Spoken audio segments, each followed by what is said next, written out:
The most gut-wrenching and memorable scenes of shows like Breaking Bad or The Walking Dead, for example, have to do with the loss of a favourite character. Now, of course, the downside of this is that the character is supposedly now gone for good, outside of a flashback or dream sequence. That's unless viewers keep complaining or the show desperately needs to drum up ratings, in which case a dead character can find themselves with a new lease on life, brought back in sometimes quite ridiculous ways. So I'm Gareth, you're watching What Culture, and here are 10 outrageous ways famous TV characters came back from the dead.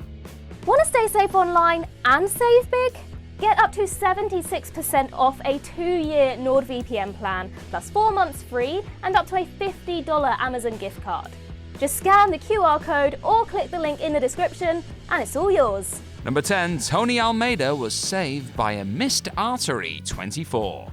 Tony Almeida was Jack Bauer's trusted partner for 5 seasons of 24. He was a loyal friend and a brave agent, but even he couldn't avoid the season 5 character cull. Halfway into the season, a complicated series of events finds Tony with a syringe full of poison, standing over the unconscious body of his wife's killer, Christopher Henderson. Tony can't bring himself to be a murderer though, which gives Henderson time to wake up and stab him in the heart with his own needle. Jack then arrives in time to cradle his friend as he dies.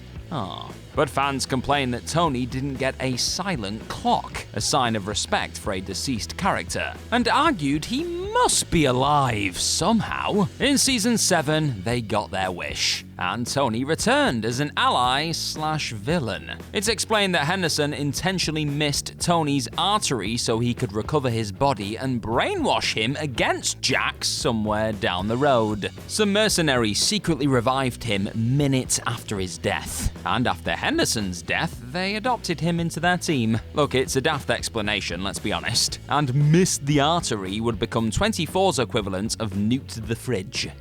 Number 9, the crew was saved by a time paradox, Red Dwarf. This beloved British sitcom follows the crew of mining ship Red Dwarf as they try to get back to Earth after becoming lost in deep space. The crew includes the last man alive, a hologram of his dead crewmate, a cat-man creature, and a neurotic android. And in the season 6 finale, the crew come face to face with their future selves, who have become corrupted thanks to a time machine that allows them to travel anywhere in history. The two groups get into an argument over using the machine and end up fighting. The final scene then shows the good group being blown to bits in their spaceship. Roll credits. Fans then had to wait 4 years for the show to return to find out what happened. Lister explains the overly complex reason for their survival in the opening scene. Because their future selves killed their younger versions, you see. That meant they couldn't have existed to kill themselves in the first place, and the timeline was returned to normal. I mean, easy when you think about it, right? Yeah. Number 8, Agent Coulson was saved by alien surgery, Agents of S.H.I.E.L.D. Agent Coulson puts a human face on the S.H.I.E.L.D. organization and became a favorite thanks to his appearances throughout Phase 1 of Marvel's Cinematic Universe. Enter Joss Whedon. Whedon is no stranger to killing characters to increase the emotional stakes, but his options were limited in the Avengers. He couldn't kill any of the heroes, could he? And poor Coulson was the only other character the audience had a connection with. So in a confrontation with Loki, he met the sharp end of a pointy staff, and his death gave the Avengers the push they needed to work together, which made the announcement that Coulson would be the lead in spin-off show Marvel's Agents of S.H.I.E.L.D. a little confusing. The show reveals that Coulson was dead for a few days before being brought back through mysterious alien surgery, which was so horrible his memory of it was erased. Hey, in a universe with thunder gods and giant green monsters, it's as good an explanation as any, right? Now, what MCU character do you want to see return from the dead? You know, like Coulson. That's why I asked the question. I'm good at this. Let me know in the comments.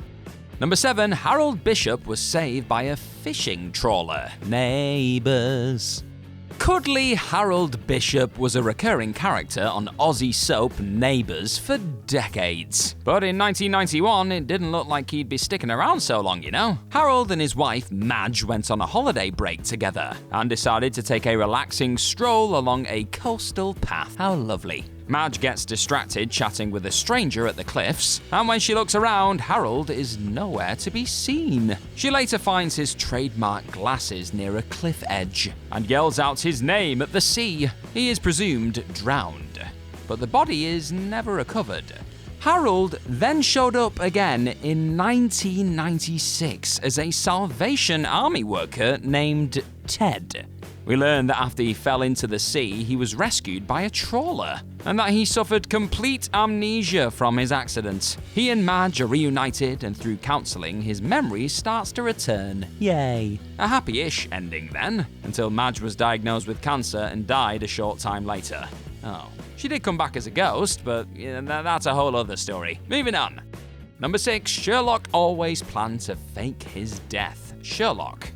A character that needs no introduction. The BBC's modern take on Sherlock Holmes has made Benedict Cumberbatch a national treasure. But at the end of season 2, Sherlock is forced to jump to his death from atop a hospital roof, or his nemesis Moriarty will have his friends killed. Having no other choice, Sherlock gives a tearful final call to Watson, who watches from below as Sherlock plunges to his death. He runs over to inspect Sherlock's lifeless body and gives a moving speech at his gravestone. And this would have been sad if Sherlock himself wasn't seen watching from afar at the end of the episode. What? Season 3 reveals Sherlock had always planned to fake his death, so he could investigate Moriarty's criminal network in secret. Though how exactly he pulled it off is still up for debate. A number of versions are offered, but Sherlock's final explanation seems the most likely. It involves a crash mat, a fake body, and a squash ball. But the show casts doubt on that version too. We'll likely never know, to be honest, which is in itself a clever way of getting around the question of how he did it. If you're having a good time with this list here today, then oh boy do I have some news for you. If you hit that subscribe button below, you'll get even more What Culture videos on your screen. Number 5, The Power of Cthulhu keeps bringing Kenny back. South Park. Kenny is the 4th member of the South Park gang. He comes from a poor family and has his face obscured by a hood most of the time. He also dies. A lot. Hell, Kenny has died so many times it's easy to lose count, but some of the most creative include being impaled on top of a flagpole, being crushed by a lava ball, drowning in a river of pee, being mauled by turkeys, and getting his head chewed off by Ozzy Osbourne. What a life. But he always comes back as good as new for the next episode, and the show finally provided an answer for this in season 14, where Kenny explains that he can never die. He kills himself to prove his point, but nobody remembers it when he comes back to life. It turns out his parents joined the cult of Cthulhu. They only went for free beer, but ended up becoming a part of it. And for that reason, Kenny is immortal. Somehow. Number 4, that body wasn't Den Watts after all. Eastenders. Den Watts was an iconic character in long-running UK soap EastEnders, a villain everyone loved to hate. But this caught up with him. After getting involved with nasty gangsters, Den had to flee the country, and in his last episode he walks along a canal waiting to meet with his family one last time, but is shot by a hitman and falls into the water. His body is identified a year later. Until he then showed up alive 14 years later. He survived being shot, and his attempted killer was murdered and dumped into the canal instead. His body was mistaken for Den, who went into hiding in Spain. Den came back and was a huge douche to just about everyone, and was eventually killed again by his wife a couple of years later. Lovely. Number 3, Buffy was saved by magic. Buffy the Vampire Slayer. Joss Whedon strikes again, but of all the characters you'd expect to die on Buffy the Vampire Slayer, Buffy herself would be near the bottom of the list, right? In the season 5 finale, Buffy has to stop an interdimensional portal being opened, which would unleash literal hell on Earth. Not what you want. An easy fix would be killing her sister, whose blood is the key to opening it. But that's not Buffy's style. She realizes that she can stop it herself, and hurls herself into the portal to close it. Her friends later gather around her lifeless body, and she's buried with a headstone that reads, "She saved the world a lot."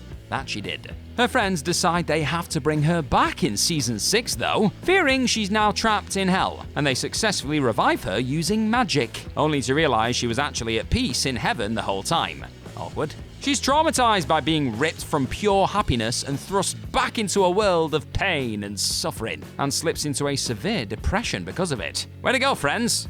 Number 2, Bobby Ewing only died in a very elaborate dream, Dallas. So, Bobby was the brother of nasty oil tycoon J.R. Ewing, and Dallas' primary good guy, and the conflict between the two men drove most of the drama on the show. Bobby was originally meant to die in the first season, but he lasted all the way to season 8 instead. A complicated love triangle with his sister-in-law Catherine led to her running Bobby down in a jealous rage when he became engaged to another woman, and he later died in hospital. The next season then dealt with the fallout of his death, until in probably one of the most famous retcons in television history, his ex-wife Pamela wakes up to find Bobby having a nice shower at the end of season 9. Bobby's death and the season that followed are revealed to have been an elaborate nightmare that Pamela was having, and Bobby is alive and well after all. She must have an awesome imagination. Bizarrely, Dallas' spin-off show Not Landing kept Bobby's death canon, as events on the show were closely tied to what happened on Dallas. They just could not untangle that particular narrative knot. Thank you. Number 1, Sarah is undecapitated due to fan backlash. Prison Break. Sarah was a doctor at Fox River Prison in the first season of Prison Break, where she formed a romantic relationship with the show's hero, Michael Schofield, and she later helped him and his brother escape. In season 3, Sarah has been kidnapped by the evil company chasing the brothers, and they use her as bait to make the two men do their bidding. But when they fail a task, she is beheaded as punishment. Her head is sent in a box to the brothers in episode 4, and Michael swears he'll avenge her death. It turns out he didn't need to make the effort though, as season 4 reveals her death was faked. She escaped, and a corpse was used for the head in a box. It was a real stroke of luck that the head looked exactly like Sarah too. Fancy that. Sarah's abrupt death was in response to a contract dispute with actress Sarah Wayne Callies that couldn't be worked out. But due to a fan backlash, the show brought her back a season later with her head reattached. You saved her life, folks. Now continue your YouTube journey by clicking on another What Culture video right here. Have fun, see you later.